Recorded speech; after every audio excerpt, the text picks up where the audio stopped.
Pascal Gauffot, je vous remercie de m'accorder cet entretien. Pour un homme de radio comme vous, vous vous placez donc dans la position de l'arroseur arrosé en quelque sorte.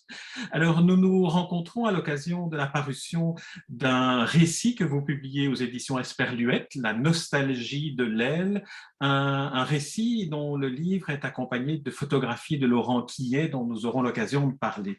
Alors ma première question, sachant que on a beaucoup déjà parlé du livre et que donc le propos du livre est connu. C'est un récit autobiographique qui tourne autour en grande partie de votre enfance.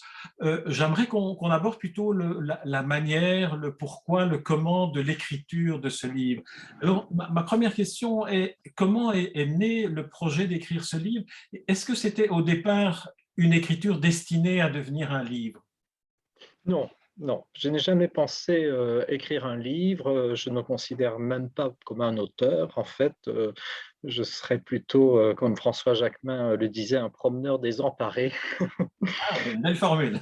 Mais oui, l'effusion de la phrase, ne m'est point spontanée, j'ai peu de goût pour les formules ensorcelantes, disait-il. Et c'est un livre qui est né, en fait, d'une réunion de fragments comme on constitue un puzzle. En fait, chaque fois j'avais une émotion très très forte et surtout une émotion qui me posait question parce que je ne comprenais pas ce qui se passait en moi. J'écrivais, je jetais quelques mots sur le papier, parfois c'était un peu plus long, et je constituais là un ensemble de petites pièces. Et puis un jour, je me suis dit, en parlant beaucoup autour de moi, en parlant de ma vie sans narcissisme particulier, mais en parlant de ma vie, on m'a dit, mais enfin, c'est quand même incroyable l'histoire de cette famille avec un frère qui habite à un autre étage, cette impression que tu as de ne pas exister, d'être à côté de ton corps, de te voir continuellement en train de parler, d'agir, d'être un peu dédoublé. Tu devrais écrire. Et je me suis dit, bon, pourquoi pas finalement. Et j'ai rassemblé ces différentes pièces et je l'ai fait parce que, Jean, vous vous dites, mais pourquoi éditer?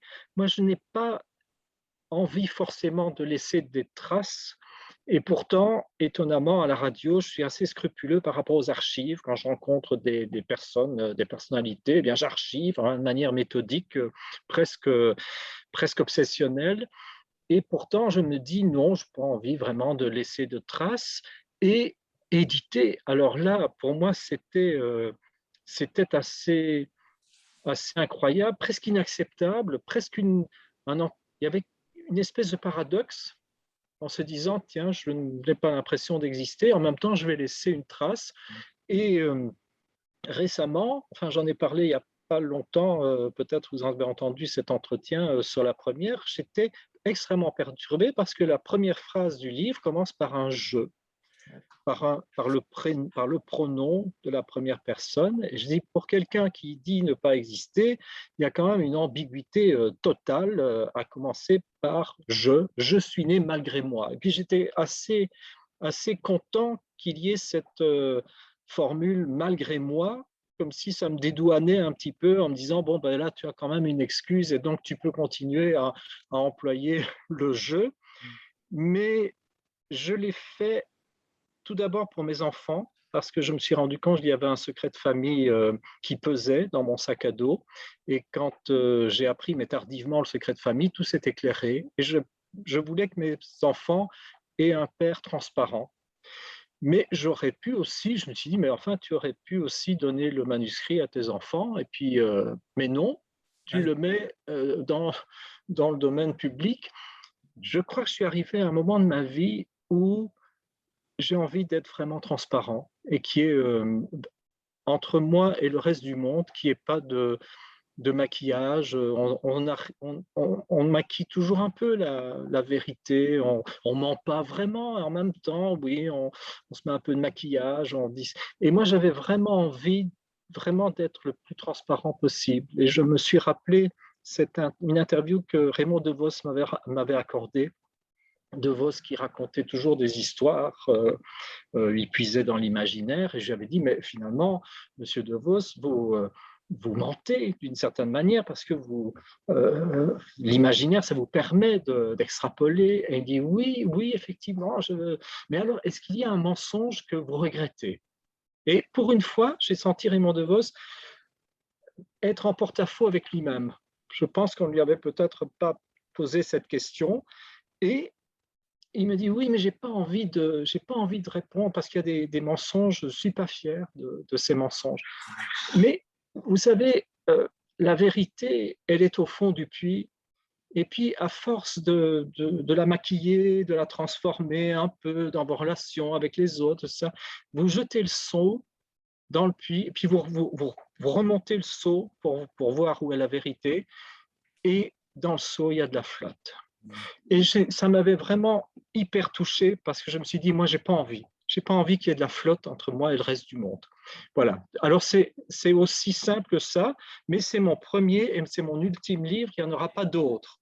Alors ça, j'avais entendu que vous le disiez, ça, que vous proclamez qu'il n'y en aura pas d'autre, donc ça on verra, je vous laisse la responsabilité de cette résolution malheureuse, mais voilà, il faut parfois pouvoir changer d'avis aussi, mais on n'est pas là pour parler du suivant, on est là pour parler de celui-ci.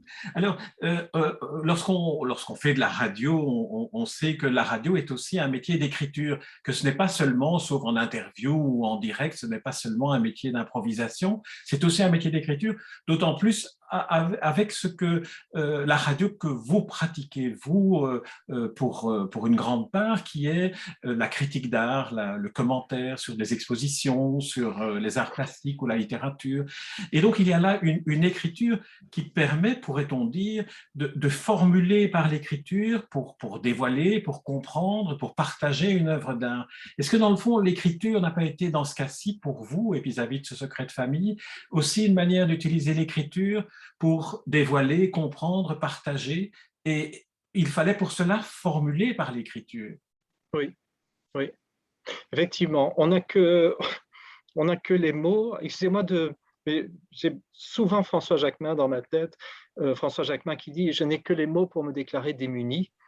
Et enfin, c'est un grand mot, la critique d'art, mais enfin, quand je parle d'une exposition ou d'une œuvre, j'essaye toujours de choisir le mot le plus juste possible pour traduire mes sensations, mon émotion. Enfin, c'est un grand mot aussi, la phénoménologie, mais moi, je n'ai que ce rapport-là au monde. Donc, je reçois des sensations, des émotions, et puis je me dis, mais est-ce que je peux finalement les communiquer à un auditeur ou à une auditrice?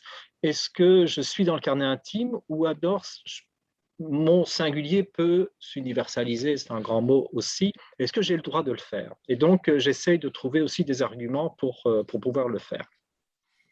Dans le cas de l'écriture, enfin de ce texte, là aussi, j'ai essayé d'être le plus proche, le plus juste possible par rapport à des traductions de sensations. Et en même temps, un livre, c'est une adresse à quelqu'un.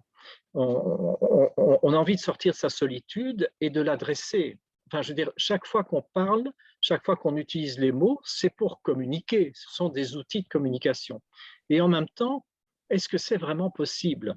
Est-ce que c'est vraiment possible d'utiliser les... Est-ce qu'un livre est possible? Enfin bon, je ne veux pas faire de la philosophie à 3 francs 6 sous, mais je me suis posé cette question également, d'autant plus que si vous remuez des émotions très très profondes, moi je pense que je dois utiliser 3 fois le mot maman dans le livre, mais si vous lisez le mot maman, qu'est-ce que vous allez mettre derrière? Vous n'allez certainement pas projeter ce que moi je projette ou ce que j'ai projeté sur ma mère. Donc, vous devenez le créateur du livre aussi. Le lecteur est le co-auteur du livre. Donc, j'essaye d'être au plus juste avec mes propres connotations de chaque mot, mais je sais que c'est à la limite peine perdue. Mais vous dites très justement, parce que vous êtes aussi un grand lecteur, que le lecteur réécrit le livre qu'il lit. et c'est en quelque sorte le processus naturel dans lequel le lecteur s'engage lorsqu'il ouvre les pages d'un livre, quel qu'il soit. Et ce deuxième élément que vous avez aussi indiqué dans votre dernier propos, qui est le fait de se sentir moins seul. Et c'est vrai que l'écriture sincère telle que vous la pratiquez permettra aussi au lecteur à certains moments qui vont changer d'un moment à l'autre, de se sentir moins seul en se disant, tiens, voilà Pascal Goffaut qui formule quelque chose que je n'ai pas réussi moi à formuler, mais que j'ai déjà ressenti. Est-ce que c'est ça aussi votre démarche d'écrivain? Oui, c'est un grand mot. Ah oui, je retire, d'écriture, voilà, d'écriture. Je crois que mon histoire n'a aucun intérêt pour le lecteur. Ce qui est intéressant pour le lecteur ou la lectrice, c'est qu'un mot, une image, une sensation puisse lui permettre de se projeter dans sa propre histoire. Voilà, donc oui, c'est des propositions que je fais au lecteur, effectivement, pour qu'il s'approprie sa vie aussi. On est très peu conscient, je trouve, de sa propre vie. Moi, j'ai la chance, enfin, je pense que j'ai une chance, et c'est pas torturant parce que pas mal de gens me disent, oui, mais tu as toujours l'impression d'être à côté de toi et de te regarder vivre, donc tu t'analyses tout le temps. Oui, moi, je l'ai toujours fait. Je l'ai toujours fait comme ça. Moi, j'étais tout petit et je me voyais jouer aux billes avec mes copains. Donc, j'étais toujours en dehors de moi et me regarder. Donc, je me suis toujours analysé d'une certaine manière. Enfin, je pense que, mais pour moi, ce n'était pas une analyse, c'était ma manière de vivre, ma manière de ressentir, ma manière d'être au monde. Alors, vous avez évoqué le propos du livre, qui est cette histoire de famille très singulière, de ressentir l'absence d'un frère cadet qui en réalité est un frère qui est mort-né, d'avoir votre maman qui vous dit crûment que vous êtes un accident finalement, que vous n'auriez pas dû naître, et que le frère aîné que vous avez finalement vit dans la même maison que vous, mais à un autre étage, et donc c'est comme s'il ne faisait pas partie de la fratrie. C'est vrai que cette situation-là est tellement singulière qu'elle provoque chez vous des émotions qui permettent une écriture parfois très froide, parfois objective, parfois très virulente en quelque sorte. Il y a Sioran n'est pas loin à un certain moment où vous allez jusqu'au bout de l'absurdité que représente la formulation simple d'une situation complètement extravagante. Le premier chapitre s'appelle Le désagrément d'être né, et je n'ai pas voulu mettre les italiques parce que je n'ai pas pensé à Sioran, de l'inconvénient d'être né. Oui, bien, absolument. Oui, oui, non, tout à fait. C'est encore une différence. Pour moi, c'est un désagrément parce que je pense, j'ai lu Sioran il y a très longtemps, je pense que le suicide, par exemple, moi, ça m'a jamais traversé l'esprit. Je trouve que ça serait donner beaucoup d'importance à ma vie que d'imaginer mettre fin à ses jours. Mais pour Sioran, le suicide, ça lui a permis de vivre, je pense, parce que il y avait toujours cette idée, c'est toujours possible de s'en sortir, puisque cette idée du suicide, la possibilité du suicide est là. Moi, ça ne m'a jamais traversé l'esprit, mais je préférerais ne pas être, tout simplement. Quoi. Mais Oui, c'est mais ici, quand je parlais de Sioran, ici, je parlais plus, non pas de la dimension suicidaire de sa manière d'être au monde à lui, mais plutôt de la manière incisive, sèche, dure, brutale, avec laquelle vous écrivez à certains moments certains des chapitres, notamment quand votre maman vous explique ce qu'est une naissance, oui, avec une crudité, si j'ose dire, extrême, qui n'appartient pas au langage que l'on utilise avec un enfant. oui, oui. Mais ma mère n'était pas dans les formes. Et puis de toute façon, dans la famille, moi je viens d'un milieu, je ne vais pas dire extrêmement populaire, mais mes grands-parents étaient des ouvriers, mes parents étaient des petits commerçants dans la région de Charleroi. Enfin, c'est un horloger, mon père. Et en même temps, c'est un grand philosophe. J'adorais mon père. C'est quelqu'un qui n'a jamais lu un livre de sa vie. Et qui pouvait parler de tout et qui avait une réflexion, enfin, et qui avait un rapport au temps, c'était peut-être l'horlogerie qui lui avait permis, d'une part, de voir tout à la loupe, c'est-à-dire il avait une loupe et puis il y avait ces petites pièces d'horlogerie, ces petites vis, ces petits échappements, ces petites couronnes, enfin, et une petite pince qui s'appelait une Bruxelles, et il prenait ces différentes petites éléments de montre, de mécanisme de montre, avec cette pince, voir tout à la loupe, je pense que ça a été aussi mon cas finalement. Et ce rapport au temps, peut-être, à ouvrir des parenthèses de temps quand on a vraiment le nez sur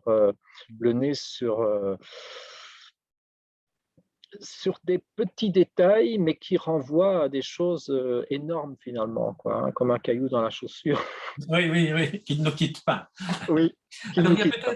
il y a peut-être un fil conducteur, il y a beaucoup de fils que l'on peut tirer de la pelote de laine dans laquelle vous avez plongé comme un chat en essayant de débroussailler les nœuds. Il y en a un fil conducteur qui est omniprésent et qui est très évocateur, qui est la radio. Vous en parlez comme d'une vocation qui était à l'évidence la vôtre depuis très tôt, depuis que vous entendiez des voix venir des postes de radio à transistor que vous écoutiez. Et vous avez cette formule concernant votre travail à la radio et l'explication que vous donnez de votre attachement à ce métier, à cette vocation, qui est le fait que cela vous permet de parler à quelqu'un qui n'est pas là.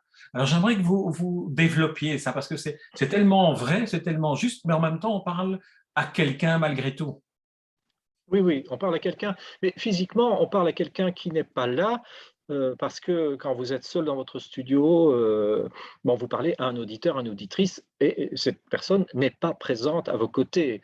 Et ce que l'on fait en ce moment, c'est aussi, je veux dire, euh, notre, notre enregistrement existe parce qu'il y a une troisième personne qui n'est pas là physiquement présente, mais c'est pour elle finalement. Si on parle en ce moment, c'est pour elle. Et c'est peut-être la force avec laquelle j'avais décidé, c'était un choix que je pose, et de faire de la radio. Et j'ai posé très très peu de choix dans ma vie. Moi, je ne me serais pas laissé embarquer par n'importe quoi parce que j'avais une éthique, une morale de l'histoire familiale, enfin héritée de l'éducation que j'ai reçue de mes parents.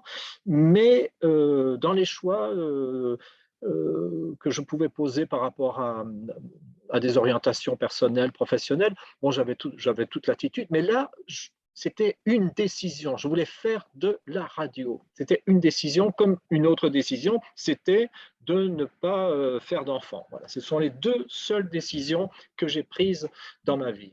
Sinon, j'aurais pu vivre autrement, j'aurais pu vraiment. Mais ça, c'était.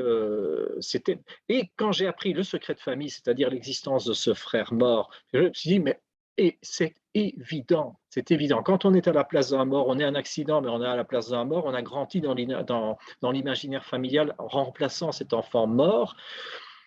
On ne fait pas d'enfant, d'une part, et j'ai eu la chance que ma femme désirait aussi adopter, et donc on a adopté des enfants parce qu'on voulait former une famille. Et puis la radio, eh bien, c'est parler à quelqu'un qui n'est pas là, et je suis persuadé que cette espèce d'urgence, cette nécessité que j'ai ressentie, c'était pour parler à ce frère.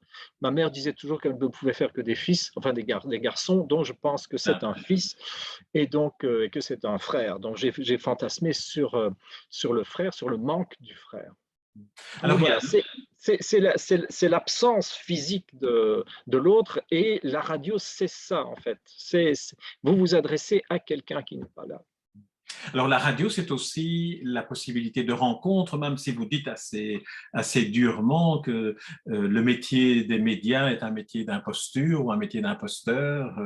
Le métier de radio est aussi un métier qui permet des rencontres. Et vous en évoquez une en particulier, qui est celle avec Alyosha Schneider, qui est une très belle manière d'essayer d'identifier ce qui, quand même, dans la rencontre qui se fait professionnellement par la radio, permet quand même d'avoir une part d'authenticité et de vérité dans une rencontre. Oui, oui. Mais pour moi, ce qui m'a extrêmement troublé dans la rencontre avec Alyosha, c'est cette sensation que j'ai eue très très forte, et donc d'où sensation forte, écriture, fragment d'écriture d'une manière assez spontanée, de voir un jeune homme qui ressemblait à une espèce d'ange. Enfin, il est très très beau, il a des boucles, enfin c'est vraiment une espèce d'apparition comme ça, presque diaphane, et, euh, et le voir sur scène adresser ses textes et ses musiques et de voir presque un fantôme sur scène, quoi. De voir je me suis dit, mais c'est pas possible, ce garçon, il convoque un esprit, enfin, je veux dire, ce sont des mots un peu énormes, mais il s'adresse aussi à quelqu'un, quoi. Et quand la maison de disques m'a proposé, parce que c'était lors d'un showcase, il m'a proposé de rencontrer Alyosha pour faire son interview parce que le disque était sorti. Bon, je me suis plongé dans la biographie, je me suis rendu compte que lui, enfin lui aussi d'une manière différente, mais il y avait aussi un frère mort. Allez, et je me suis dit, c'est quand même incroyable que moi je perçois, que je sens cette disparition chez l'autre. Et effectivement, si je m'analyse aussi sur les relations que j'ai avec les personnes qui me sont le plus importantes, eh bien, si je gratte un peu dans le passé, eh bien, il y a souvent un avortement dans la famille, étonnamment.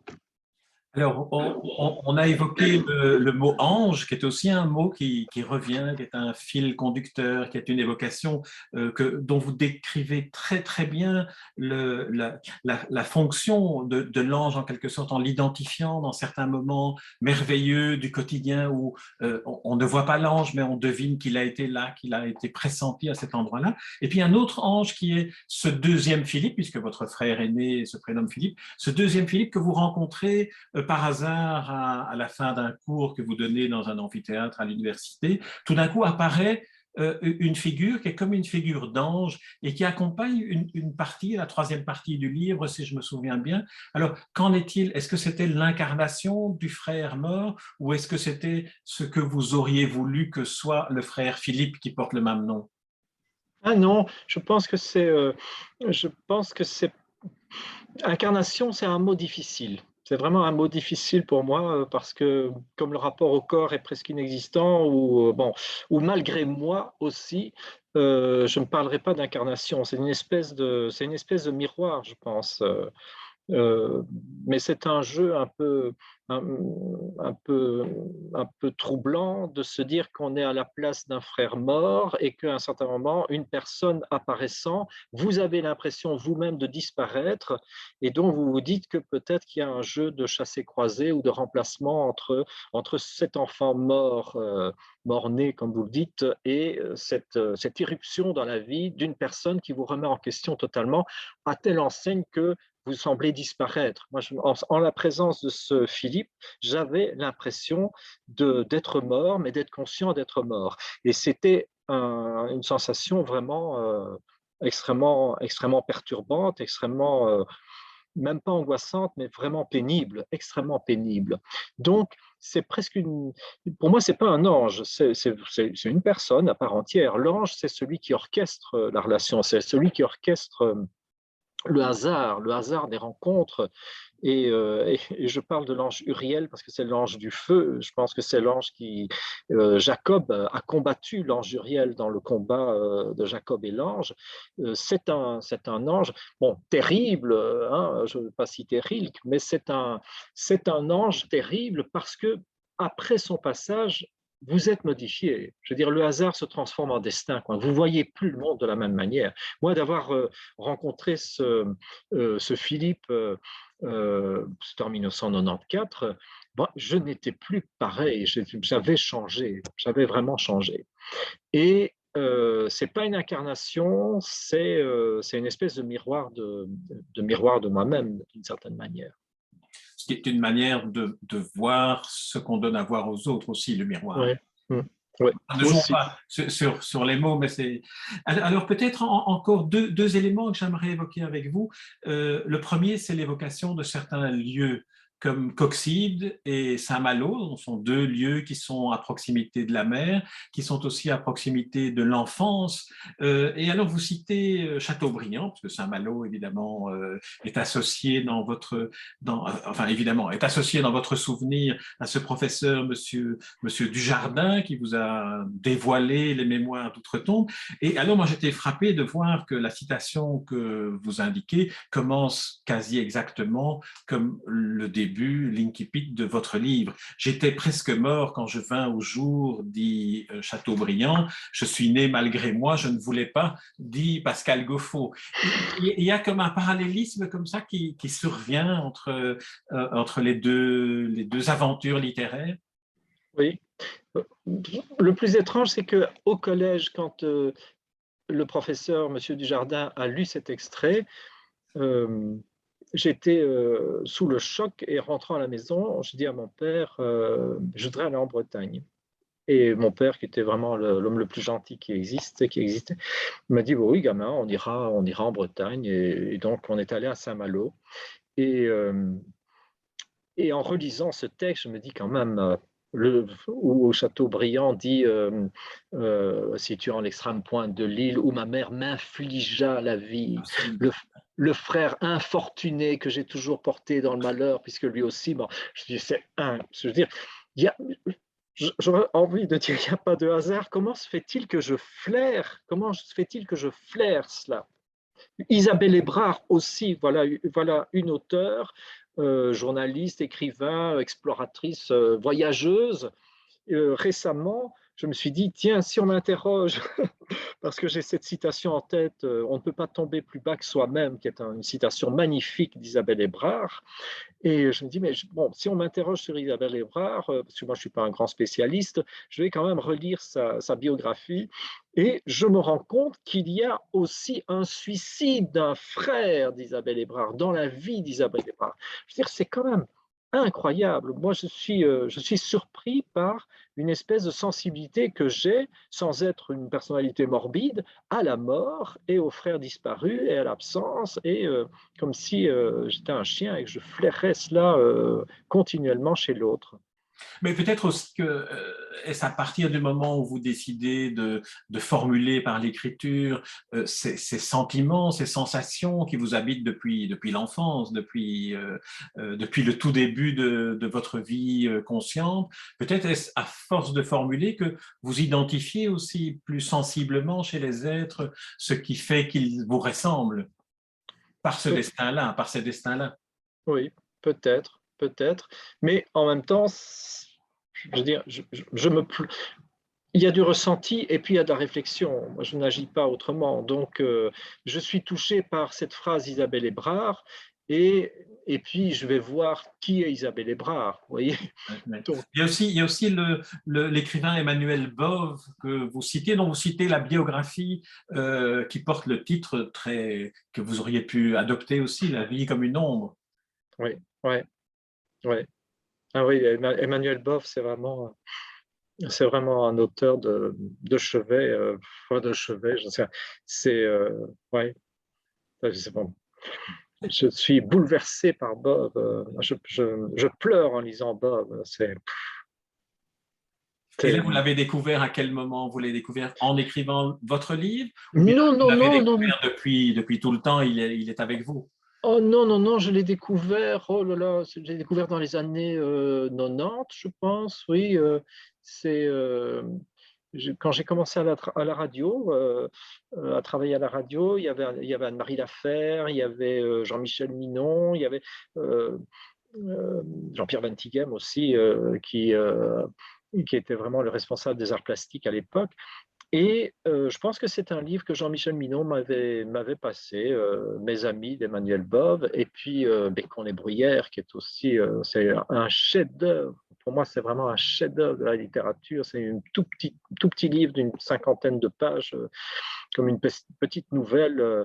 Déjà, le choix du lieu, alors que ce titre rentrait dans une collection prestigieuse sur les grands monuments, sur les grandes villes de France, et lui avait choisi Bécon-les-Bruyères, qui est un lieu dit entre Asnières et Courbevoie, où il n'y a même plus de bruyère, et puis il imagine que comme un être humain, Bécon pourrait disparaître un jour, et puis que personne ne serait au courant de la disparition de cet être ou de ce lieu, parce que, bon, comme ces êtres chers dont on ne lit pas la nécrologie, parce qu'on n'a pas acheté le journal du jour, et donc on ignore totalement qu'ils ont disparu, alors que depuis belle lurette, ils n'existent plus.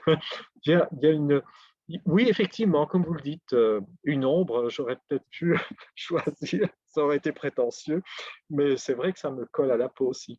Alors, partant de Bécon-les-Bruyères, peut-être on pourrait évoquer les deux types de photographies qui se trouvent dans le livre. Il y a deux photographies qui sont des photographies de l'album familial, de votre album familial, deux photographies en noir et blanc que vous avez souhaité insérer. L'une, justement, présente la photo de face d'un photographe en train de prendre une photo de celui qui photographie devant la gare de Bécon-les-Bruyères. Et celui qui prend la photo, c'est votre frère Philippe. De même que celui qui apparaît dans l'autre photo accroché à un échafaudage et qu'un de vos enfants a pris pour vous et que finalement, vous avez dû expliquer que ce n'était pas vous sur la photo, mais votre frère Philippe. Alors, pourquoi avoir mis ces deux photos-là comme si vous aviez besoin de démontrer qu'une part de ce que vous écrivez Oui, appartenait à une réalité objective, quoi. oui. Eh bien, et c'est totalement ça. C'est totalement ça. Et on avait eu des discussions avec Anne Leloup, avec l'éditrice, en disant, mais enfin, tu vas illustrer simplement. Je dis non, c'est pas une illustration. Cette histoire, en la relisant, j'ai l'impression que elle pourrait être légèrement fantastique, qu'elle est un peu tirée par les cheveux, et tout est vrai. Je n'ai pas ajouté, il n'y a pas un seul détail qui soit. Il y a une petite fantaisie, c'est bon, c'est cette apparition des anges, peut-être, enfin cette évocation, même pas cette apparition, mais moi je crois à des intercesseurs, je crois que quelque chose nous tombe dessus de temps en temps et qui permet d'ouvrir des parenthèses de temps et de s'engouffrer dans un merveilleux, d'être spectateur du merveilleux, d'arrêter le temps. Enfin, je pense que les anges ont cette vertu. Mais ces deux photos, c'était, voilà, c'est bien la réalité. Voilà, je n'ai rien inventé, c'est la réalité. Et c'est la raison pour laquelle. Et en noir et blanc, imprimé en noir et blanc, alors que les photos sont en couleur à l'origine, pour ne pas qu'il y ait confusion avec le carnet de photos de Laurent Quillet. Alors, peut-être pour conclure cet entretien, peut-être évoquer en quelques mots, Laurent Quillet, le complément photographique au livre, intitulé ou bien en tout cas ouvert par la phrase « Faites comme si je n'étais pas là ». Quelle est la raison qui explique cette complicité éditoriale? Est-ce que c'est parce que la maison d'édition Esperluette publie une partie graphique et une partie écrite ou est-ce que vous avez choisi, est-ce que vous êtes choisi, Laurent Quillet et vous? Oui, oui, oui, absolument. Il y avait la proposition de la maison Esperluette d'insérer des gouaches un peu évanescentes. Et moi, dès l'origine, dès la première rencontre avec Anne Leloup, je lui avais dit, je trouve qu'il y a un artiste que j'aime beaucoup, qui est Laurent Quillet, qui pourrait vraiment faire partie de ce projet, parce que je connais Laurent depuis 2015, que pour moi, c'est vraiment un essentiel. Dans ma vie, c'est vraiment un essentiel. C'est vraiment un alter ego aussi, euh, et que voilà, on est vraiment sur la même longueur d'onde parce que vous parliez tout à l'heure, genre des rencontres. Euh, les belles rencontres, ce sont les rencontres sur une longueur d'onde. C'est ça, surtout qui. Ben oui, et la radio, c'est peut-être ça aussi. Hein. Parfois, on n'entend qu'une voix et puis on se dit ah oui, il y a quelqu'un qui me parle là. Bon, vous êtes réduit à une dimension vocale, mais il y a quelque chose qui se passe aussi, quelque chose sur l'onde sonore. Et Laurent est un artiste vraiment essentiel parce que c'est quelqu'un qui produit très très peu et chaque production répond à une nécessité. C'est quelqu'un qui a toujours eu l'impression de ne pas exister aussi, d'être un peu, pas exclu par la famille, mais se sentant diaphane, transparent, tout simplement. Enfin, tout simplement, non, parce qu'il y a aussi un enfant handicapé qui est né dans cette famille et à un certain moment, il s'est cru transparent parce que l'attention était portée à sa petite sœur.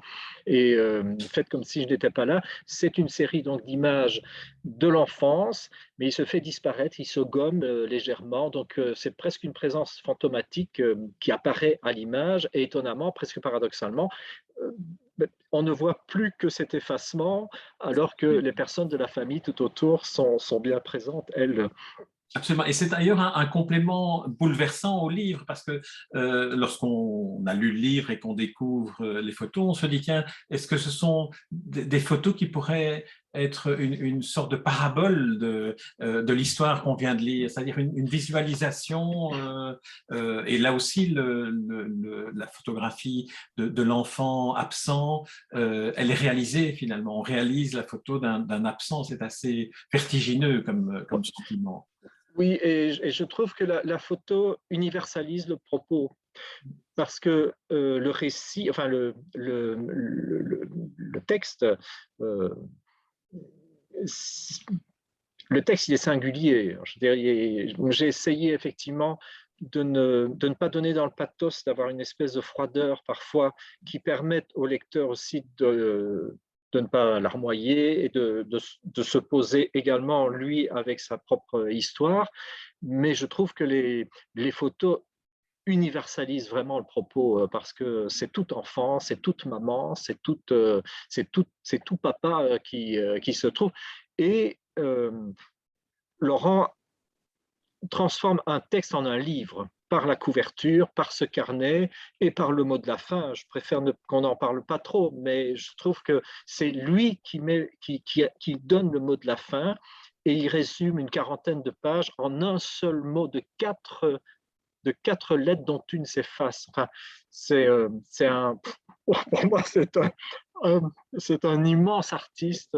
Et puis c'est un immense, c'est même pas un ami, je sais pas qui, je sais pas.